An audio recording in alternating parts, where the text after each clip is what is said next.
Elicit just came out with the announcement that their tool, or the precision and accuracy of their tool, has been improved by 15 or something percent.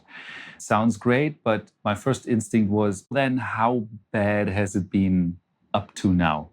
And that is exactly the problem with all the AI or LLM-based solutions that we're having right now. They're pretty good, and if you're looking at how quickly they produce some results that make sense, it is fascinating. But as soon as you need something reliable, when you do a systematic literature review, for example, then where are these 5 or 10% which are not accurate? You just don't know that. And then you are in exactly the same situation of controlling those results.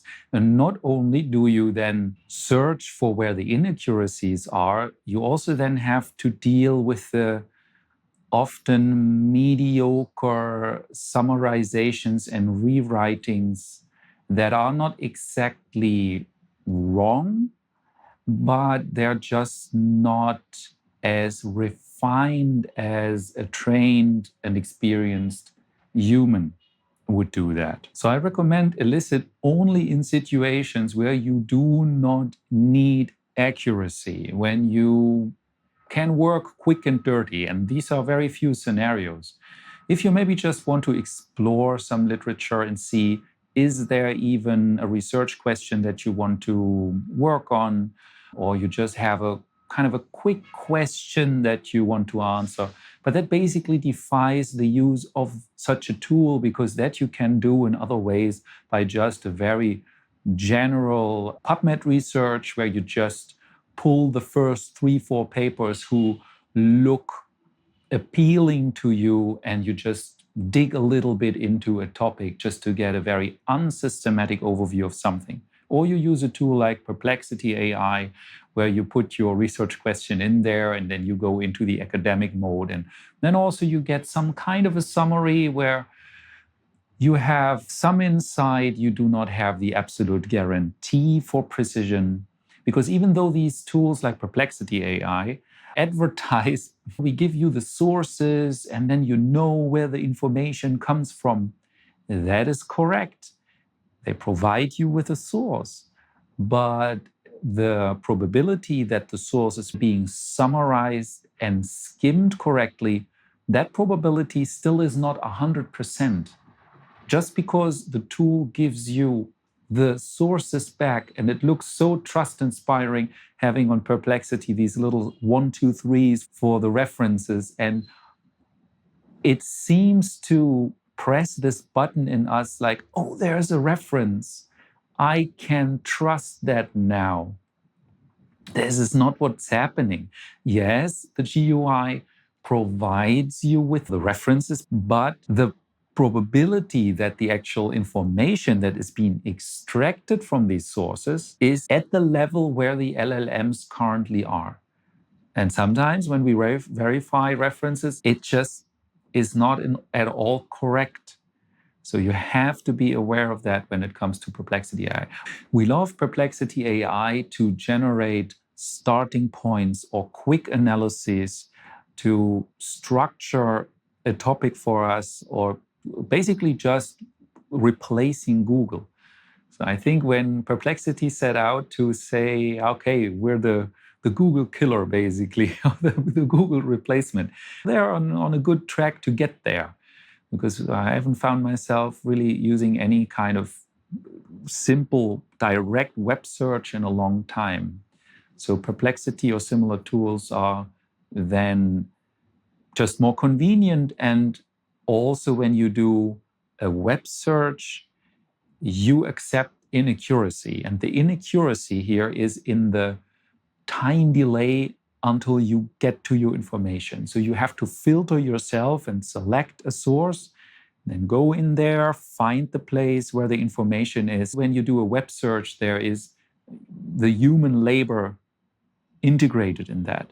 If you can present the results a bit better, like in Perplexity, for example, and then invest that time that you otherwise would have spent on filtering web search results by verifying the references. This is basically the same and maybe a bit more in a nicer workflow and might save a little bit of time. As nice as Elicit looks, and if you're usually doing a lot of systematic literature researches, like I do with my team, we love the spreadsheet look of it, having a row for every paper and then being able to define the columns, because this is exactly how you would work when you do systematic literature research and skimming by hand. This is exactly what you do.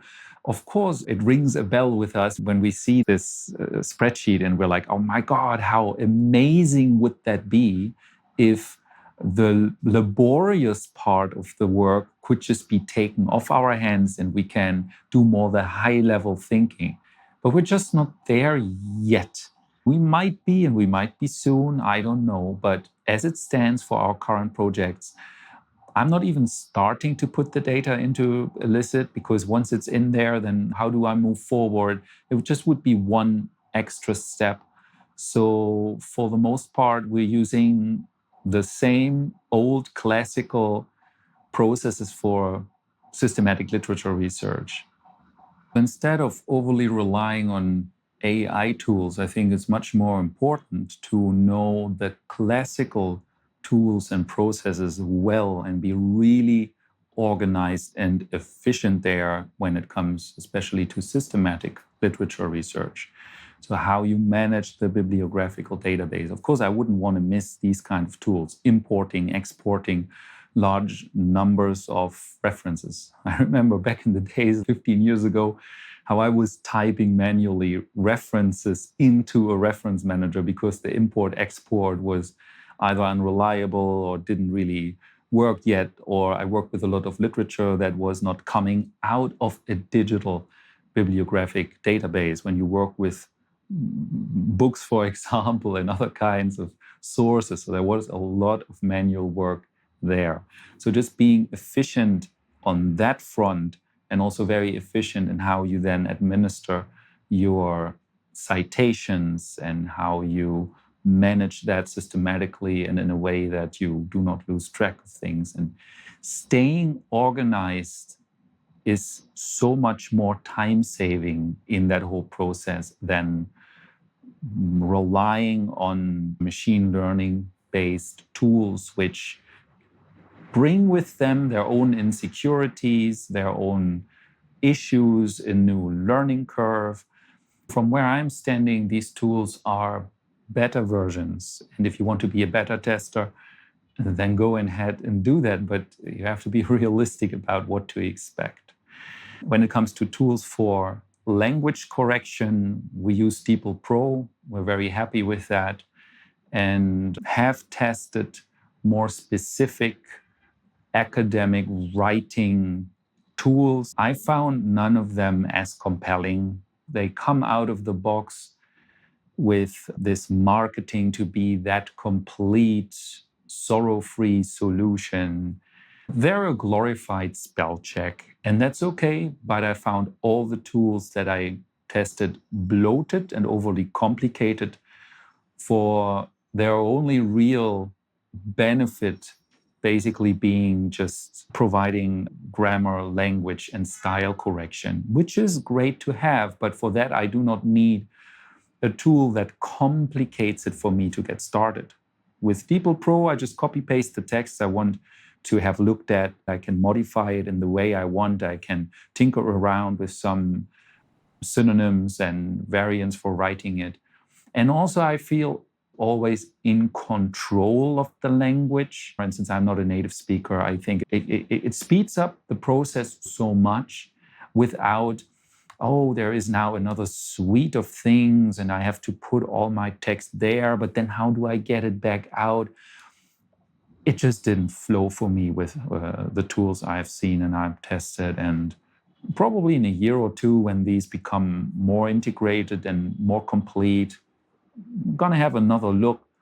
If you have a lot of experience in the field and you know your process is very efficient and you know what you're doing, then you will look for specific tools to get specific things done very well, rather than giving the process to a tool where you do not really know what's really happening behind the scenes. Because if you want to produce, and you have to produce really reliable work, then you have to know the details of every step of the way. This vision or fantasy of, oh, wouldn't it be great? We just prompt a tool and it gives us that definitive reply to a research question. We are very, very far off that, and if we're ever getting there. As a result, be careful in not investing too much time in testing the many tools that obviously now being launched. They're all more or less in beta, and they all depend on LLMs. This is what they're all based on, and LLMs have their own issues which will not go away very soon. And if you remember how I started this talk with this 15% or whatever it was, increase in precision, again, how bad has it then been? And people have been working with that. So the next increase in precision will come very soon. And that means what you're working with right now just is not as reliable. So these are a few insights and perspectives from someone who produces reliable results for the researchers we work with. And maybe that can inspire you also to make your own decision making. If you are interested in working with us to speed up your research process, but stay in control of what is happening at the same time, then feel free to reach out to us and we'll discuss your project specifically and see how our publication accelerator maybe can help you get your paper published faster while having the assurance that there are humans at work who know what they're doing. And in specific situations, we speed up the process by knowing the classical tools very well, and here and there, maybe also using machine learning-based tools in the process.